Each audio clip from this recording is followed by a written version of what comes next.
வணக்கம் குட்டீஸ். இன்னைக்கு ஒரு அழகான குட்டி கதையை பார்க்கலாமா? முன்னொரு காலத்தில் பசுமையான அழகான ஒரு காடு இருந்துச்சு.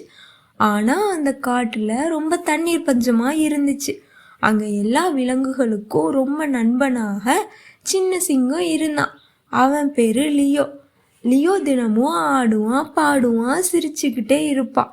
அவனை பார்த்தா எல்லாரும் சந்தோஷப்படுவாங்க. ஆனால் அந்த நாளே காடு ரொம்ப சூடாகிருச்சு.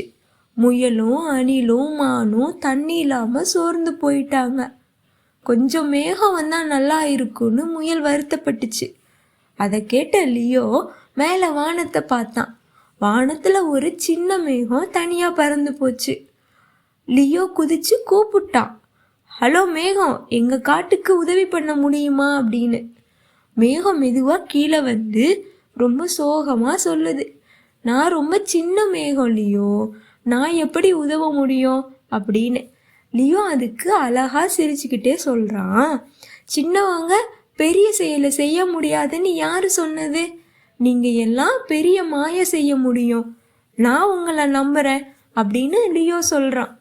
மேகத்துக்கு உடனே தைரியம் வந்தது. அது கொஞ்சம் பெருசானது, அப்புறம் ரொம்ப பெருசானது.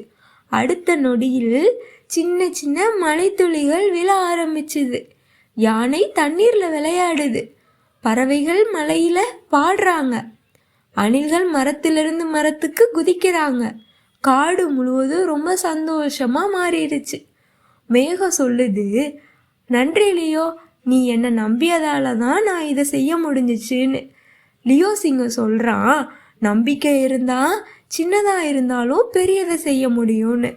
அந்த நாள் முதல் எப்போவாவது காடு சூடானா அந்த மேகம் வந்து மழை கொடுத்துட்டு போகும். இதுக்கு காரணம் யாரு? நம்ம சிங்கம் லியோ.